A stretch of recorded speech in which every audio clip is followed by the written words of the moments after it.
we're in the middle of a field. Did you notice?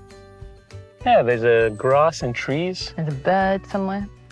We wanted to test out the 85mm 1.8Z versus the 1.8G, which I happen to have on my camera right now, and your 85 1.4G. Yes. Because it's not a lens that we shoot that often with. I mean, you do, but not me. And we thought, well, we'll go out into the wilds, into the fields. We'll do some portraits of each other. We'll see how they perform, look at the rendering, give you the results and see for yourself. Yeah, some of you may have 85 f-mount lens and thinking of getting 85 1.8 or wait for 1.4, 1.2 version which will come out eventually.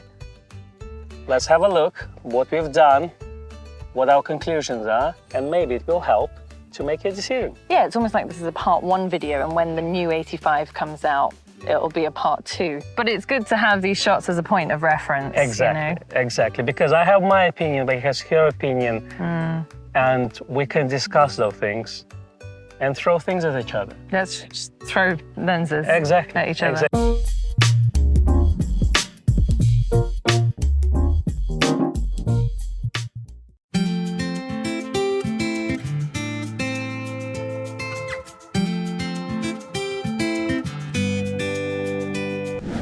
I'd like to take your picture. There's a term called cat lady, but there's a new term called sheep lady. Norm's going to have something to say about this because he's always asking me about it. Oh yes, Becky and the sheep. Little Bo Becky.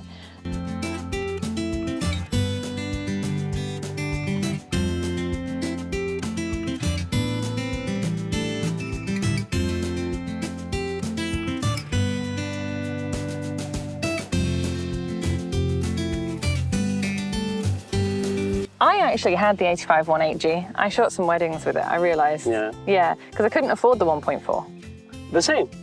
I actually had 1.4D, which I sold for 1.8G based on reviews. Yes. And I was disappointed. So don't trust reviews. Go and test your lenses, because later on I upgraded to 1.4G, and that was eventually the lens that stayed with me, and I owned it till today, so till present day. So in terms of this, I'm actually curious to see if 1.8 is better. I don't believe it is, but I want to find out. Okay, well, let's have a little look.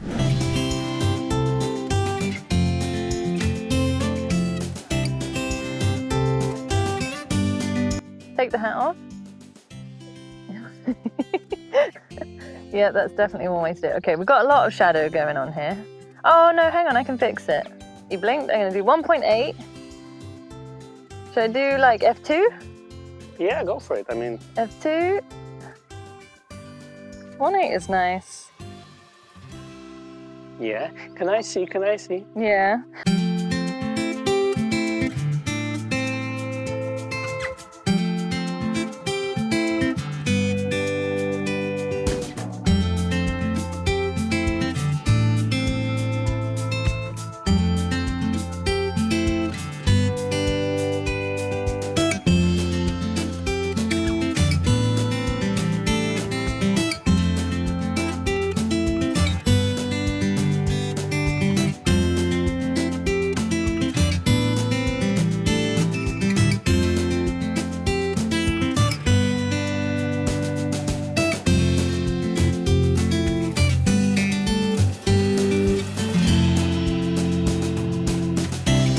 And we are back to Becky's and Flower show. But it's amazing. Look how big it is.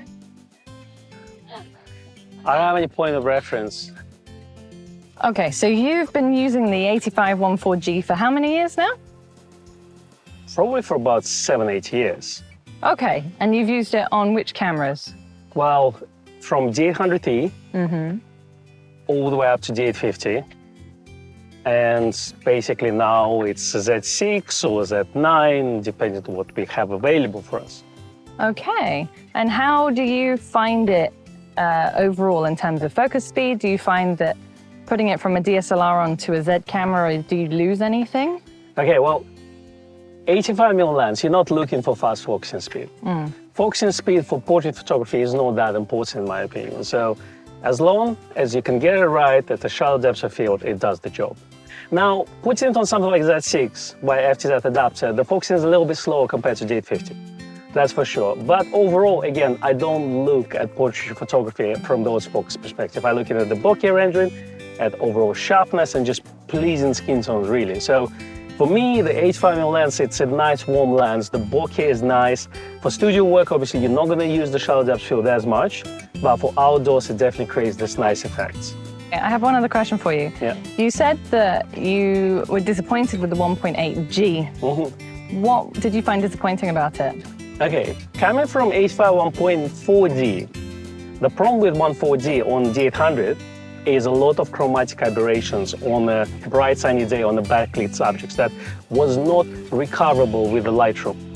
So you got the purple fringing reduction and just wouldn't completely cure the problem. So that's why I was starting to look at 1.8G. What I didn't like at 1.8G is wide open. It didn't impress me. The bokeh was okay, but it wasn't as nice. As I say, I wouldn't call it super nervous, but it wasn't on the same level as the D version. So when the G came out, obviously it was a little bit unaffordable for me at the time. I think it was about £1,400 when it first came out. But later on, I managed to get a nice second-hand one, and definitely just in terms of sharpness, they're about the same, but in terms of rendering, 1.4G, in my opinion, is on another level. Have you used 1.8S lens? Yes, I have. So I've been using the 1.8S lens now on and off for about 6 months, mainly for kind of family style shots. It's a lovely lens. Again, not a focal length that I use a lot of, but I am enjoying using it. What I think we need to do is go back to the shop and have a look at the results on a big screen. We've come back and had a look at all the shots that we took at Tablehurst Farm. So we shot with the 85 1.8G, the 1.8Z, and the 85 1.4G. Now, between the 1.8G and the 1.8Z, there's no competition. At all. The 1.8Z is so much better, and you'll see it from the images here. Yeah. The 1.8G wide open has a very different bokeh. It's not as sharp. Even at sort of f4, it's not as sharp when you're stopping it down. So we're going to take that one out of the equation. Yeah, so that's basically a third place. So that's it. Yeah. No competition there. Now, who is the first though?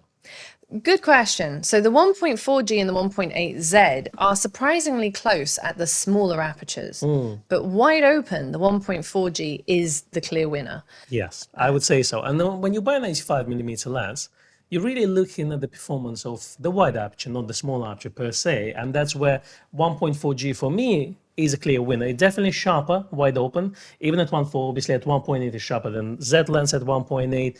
And by about a 4, they start to match each other in terms of overall sharpness. But if it's down to bokeh rendering and sharpness, yes, the 1.4G, that's your go-to. Or what's your takeaway? Well, for me, as I own 1.4G, 85 1.4G is still a clear winner, so we will wait for the wide aperture 85 from Nikon. It could be 1.2 or 1.4, who knows.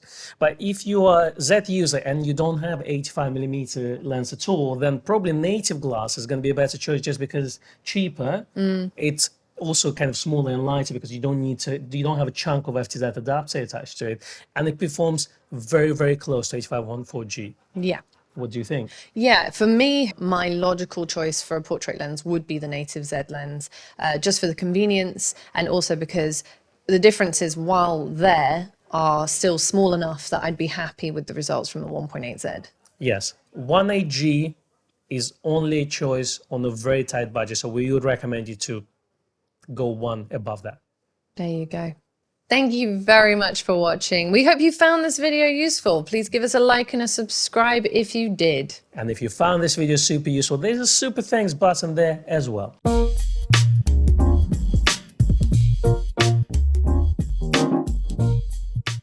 I said useful already. Let me do that again. And I said super useful, Yeah. it's fine. Is it? Yeah, because useful and super useful is... It's super useful. Okay. Exactly. Excellent. Because it's super useful for super thanks. You see the... Yeah. So-